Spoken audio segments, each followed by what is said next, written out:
విజయవాడ సింగనగర్ మదర్సాలో కరిష్మా అనే బాలిక మృతి చెందిన విషయం తెలిసింది. ఎప్పటిలాగానే వైల్డ్ వుల్ఫ్ రేఖతో అప్పటిదాకా అది విషహారం వల్ల చనిపోయిందన్న ఆ కేసుని ఎప్పుడైతే వైల్డ్ వుల్ఫ్ అక్కడ ప్రవేశించిందో అది వెంటనే కాదు, అది విషహారంతో వల్ల కాదు, విషహారం వల్ల అయితే మిగిలిన విద్యార్థులందరూ అక్కడికి అలా రావాలని ఉద్దేశం చొప్పున ఏదైతే మనం దాన్ని వెలుగులో తీసుకొచ్చాం. అప్పుడు పెద్ద ఎత్తున అది ఈ స్థాయికి చేరుకుంది. ఇప్పుడు మీరు చూడండి, ఇప్పుడు తర్వాత మనం ఎప్పుడైతే వైల్డ్ వుల్ఫ్ ప్రవేశించిందో అప్పుడే దీని మీద మేము పోలీసు వారిని కానీ ప్రభుత్వాన్ని కానీ మేము హోమ్ మినిస్టర్ అయిన మన అనిత గారు ఆమెని కూడా విన్నవించుకుంటుంది ఏంటంటే దీని మీద సమగ్ర విచారణ జరిపి వాళ్ళ నిందితుడు అనేవాడు కఠినంగా పర్వేజ్ నిందితుడు అతన్ని కఠినంగా శిక్షించాలని చెప్పేసి ఆ నిర్లక్ష్య వైఖరి అతన్ని కఠినంగా శిక్షించాలని చెప్పి కోరుకుంటున్నాం. అంటే గురువారం మధ్యాహ్నం నుంచి వాంతులైన పాప ఎప్పుడు చనిపోయింది అనుకుంటున్నాను? పాప గురువారం రోజే చనిపోయింది. సాయంత్రం ఏ టైంలో చనిపోయింది అనేది మాకు సరైన ఇంటిమేషన్ ఇవ్వాల వాళ్ళు. కానీ పాపని వాళ్ళు అంబులెన్స్లో తీసుకెళ్తున్నాము, అంబులెన్స్ రావడం లేట్ అయిందని చెప్పి అబద్ధం చెప్పి మాకు మళ్ళీ వాళ్ళు సొంత వాహనంలో గవర్నమెంట్ హాస్పిటల్కి తీసుకొచ్చి చనిపోయిన పాపనే తీసుకొచ్చారు వాళ్ళు. గవర్నమెంట్ హాస్పిటల్లో డాక్టర్ గారిని మేము వెళ్ళి అడిగితే ఈ పాప చనిపోయి దాదాపు ఒక 5-6 గంటలు అవుతుందని చెప్పేసి ఆయన రిపోర్ట్ ఇవ్వడం జరిగింది. వాళ్ళు కనీసం స్పందించకపోవడం అనేది చాలా విచారం సార్. ఇప్పుడు పాప ఒంటి మీద దెబ్బలు కూడా ఉన్నాయని చెప్తాను కదా మాట. పాప ఒంటి మీద దెబ్బలు ఉన్నాయనేది పోస్ట్ మార్టం రిపోర్ట్లో వస్తే కానీ తెలియదు మొన్న చెప్పారు, మీ వాళ్ళే చెప్పారు. వాళ్ళు ఏం చెప్పారంటే అనుమానంగా ఉంది అని వాళ్ళు మేము చెప్పడం జరిగింది. అనుమానం ఉంది పాపను ఏమన్నా మా ఇబ్బంది పెట్టారా అని. కానీ మేము సీసీ ఫుటేజ్ చూసిన తర్వాత ఆ పాప కనీసం వాంతులు అవుతున్నా కానీ ఆ పక్కన చెప్తున్న ఆ టీచర్లు కానీ ఆ పిల్లలు కానీ ఆ పాపని పట్టించుకోకుండా తన వంతుడికి తాను అలా డేక్కుంటా అమ్మాయి వెళ్తుంది, కింద డేక్కుంటా వెళ్తున్నా కానీ వాళ్ళకి అసలు మానవతా దృక్పథం అనేదే లేదు. వాళ్ళు అసలు కనీసం స్పందించలా. ఆ అమ్మాయి ఆ రకంగా డేక్కుంటా వెళ్తున్నా కానీ ఆ అమ్మాయిని కనీసం స్పందించకుండా హాస్పిటల్కి కూడా తీసుకెళ్లకుండా ఆ అమ్మాయిని అలా పడేశారు. వాళ్ళు నిర్లక్ష్య వైఖరి వాళ్ళ నిర్లక్ష్య కారణమే ఆ అమ్మాయి నిండు ప్రాణం బలి తీసుకుంది. మేము రాష్ట్ర ప్రభుత్వాన్ని కోరుకునేది ఏంటంటే దీని మీద అతను మదర్సా మీద సమగ్ర విచారణ జరిపి అతని మీద కఠినమైన శిక్షలు. ఇప్పుడు వాంతులు విరోచన పాపకు ఒక్కదానికే మిగిలిన వాళ్ళకి అసలు ఎవరికి లేవు. ఆ పాపకు తప్పితే ఏ పాపలకు కూడా ఏ అమ్మాయికి కూడా వాంతులు విరోచనాలు అనేది జరగలేదు.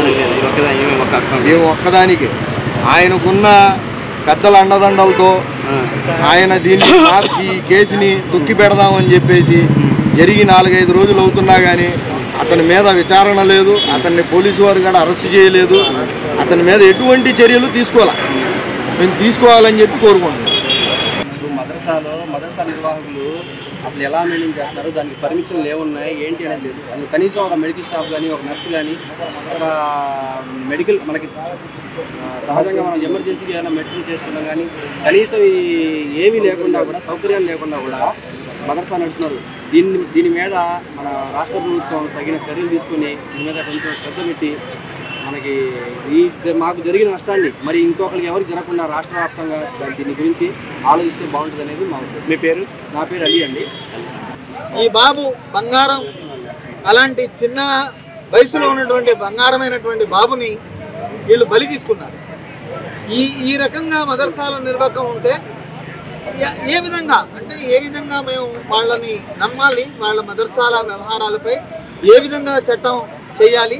కాబట్టి రాష్ట్ర ప్రభుత్వం మదర్సా బోర్డు ఏర్పాటు చేసి వాళ్ళ ఫుడ్ కమిషన్ మీద వాళ్ళ నామ్స్ మీద పూర్తిగా సమగ్రమైనటువంటి వ్యవహారంతో రాష్ట్ర ప్రభుత్వం కూడా వాళ్ళ మీద చర్యలు తీసుకోవాలని డిమాండ్ చేస్తుంది. అమ్మాయి ఆరోగ్యం పాడైపోతే శుక్రవారం ఉదయం దాకా కూడా కనీసం చెప్పనటువంటి నిర్లక్ష్య వైఖరి ఏదైతే యాజమాన్యం ఆ మదర్సా యాజమాన్యం చేస్తున్నటువంటి వ్యవహారం చూస్తుంటే చాలా అనుమానాలకు దావతీస్తుంది. అక్కడ జరుగుతున్నటువంటి ఏదైతే నామ్స్ ఉండాలో ఆ నామ్స్ ప్రకారంగా నిజంగా ఉందా లేదా సమగ్రమైనటువంటి విచారణ జరిపించి మాకు కొన్ని అనుమానాలు ఉన్నాయి, ఆ అనుమానాలు పూర్తిగా విచారణ జరిపించి మాకు న్యాయం చేయాలి. కరిష్మా అనే అమ్మాయి ఎంతో అల్లారుముద్దుగా పెంచుతున్నటువంటి పిల్లల్ని మదర్సాలో జరిపిస్తే ఇప్పుడు ఇస్లాం సాంప్రదాయం నేర్చుకొని వాళ్ళ జీవితాలు బాగుపడతాయి అని ఉద్దేశంతో 7వ తరగతి చదువుకున్నటువంటి అమ్మాయిని తీసుకొచ్చి ఒక పిల్లని తీసుకొచ్చి మనం మదర్సాలో చదివిస్తే మదర్సాల నిర్లక్ష్య వైఖరి మేము తీవ్రంగా ఖండిస్తూ ఇవాళ సిపి గారి దగ్గరికి వచ్చాం. శ్రీనివాసరావు గారు జాయింట్ సిపి గారు కలిశారు. వారు పూర్తిగా మేము పోస్ట్మార్టం రిపోర్ట్ వచ్చే విధంగా వాళ్ళు ఏదైతే రిపోర్ట్ వస్తుందో దాని మీద మేము పూర్తిగా విచారణ జరిపిస్తాం, ఇంకా జరిపించి మేము పూర్తిగా న్యాయం చేస్తామని చెప్పి హామీ ఇచ్చారు. ఈ న్యాయం కోసం మేము కలెక్టర్ గారిని కూడా కలవదలుచుకున్నాం, మైనార్టీ మినిస్టర్ గారిని కూడా కలుస్తాం, అనిత గారిని హోమ్ మినిస్టర్ గారిని కూడా కలుస్తాం. మాకు న్యాయం చేయాలి. ఎందుకంటే గుడివాడలో ఉన్నటువంటి పేదరికంలో పుట్టినటువంటి మహబూబ్ సుబానీ గారి వాళ్ళ అమ్మాయి ఇస్లాం సాంప్రదాయం నేర్చుకోవడానికి వస్తే అటు బీఫార్మసీ చదువుకున్నటువంటి ఉన్నత చదువులు చదవాలనే ఉద్దేశంతో ఆయిషా అమీరా హత్య ఇవాళకి సంచలనంగానే మారింది. ఇవాళ ఇస్లాం సాంప్రదాయం చదవాలన్నా కూడా సరైనటువంటి వ్యవహారం లేకపోతే రేపు మా పిల్లల భవిష్యత్తు మేము ఏం నేర్పించాలి, వాళ్ళకి ఏ చదువులు నేర్పిస్తే మాకు రక్షణ ఉంటుంది అనేది మాకు ఒక భయం అయితే కలుగుతుంది. కాబట్టి పోలీసు వారు రాష్ట్ర ప్రభుత్వం వెంటనే న్యాయం చేయాలని చెప్పి డిమాండ్ చేశాం. సిపి గారు వచ్చేదాకా మీ కంట్రోల్లో మేము ఇక్కడే కూర్చుంటాం. మాకు పూర్తి న్యాయం చేయండి. లేదంటే మీ వాడకపోతే మీ ఈరోడు మీద కూర్చుంటాం.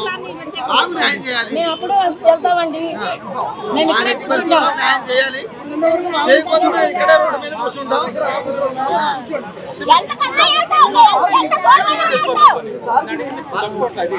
లేదండి, మేము అట్లా కూర్చున్నా కూడా మాకు న్యాయం జరగల. మేము వెళ్ళాం. మొన్న కూడా మాకు న్యాయం చేయలేదు. బాగా చనిపోయి మద్రసా యాజమాన్యం ఉండి న్యాయం చేయాలి